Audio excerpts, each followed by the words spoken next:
Globoko smo zakorakali v proces prebujanja, masovnega prebujanja človeštva. Marsikaj se dogaja v zraku, v ljudeh.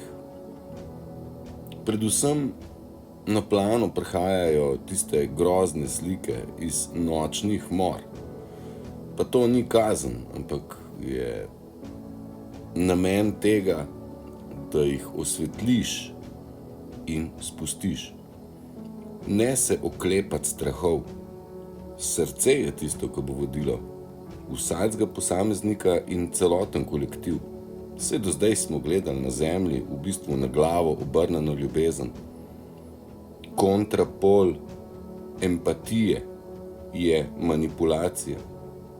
Manipulacija sama po sebi ubija empatijo.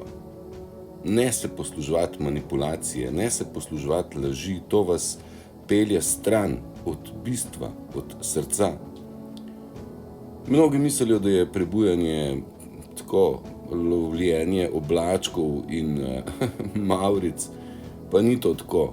Gre za kaos, gre za propad, gre za umrtje stare identitete. Ne se oklepati starih vzorcev, starega biti, starega razmišljanja, ker staro razmišljanje je čist narobe.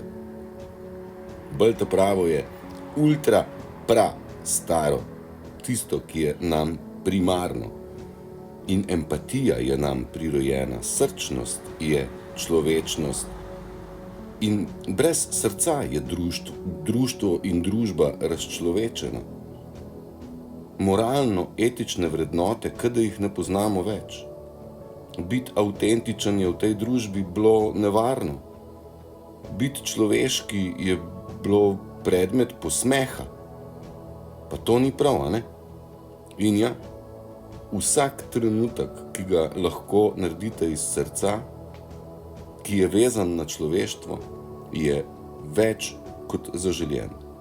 Ne samo na človeštvo, ampak na človečnost. Bodi človek. In staro naj gre. Ampak staro ne gre tako, da gre pod preprogo. Ampak mora priti na plano, da se osvetli, da vidiš, kaj si ga falil in da tega nikoli več ne boš počel. Nekako se temu reče tudi karma. Verjamem, da marsikdo zdaj mu se pripelje slika v ospredje, kaj je drugim počel. Ne zavidam nikomur tega, vsekakor pa priporočam, da date na plano in spustite. Ker odpustiti stvari, ki težijo, je predpogoj, da lahko sploh greš naprej. In ne moreš se preroditi v nekaj novega, če prej staro ne umre. Torej, kolektivno umrtje ega je tisto, čemur smo priča v tem obdobju na planetu Zemlja. Stare strukture razpadajo.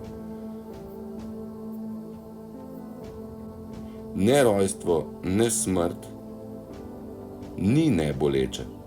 Boleč je to proces. Ampak v vsakem primeru odrešilen.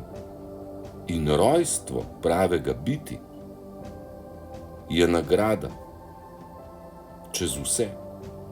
Vsaka mama, ki je porodila otroka, ve, za kakšen precious zaklad gre. V tem procesu želim vsem vse dobro.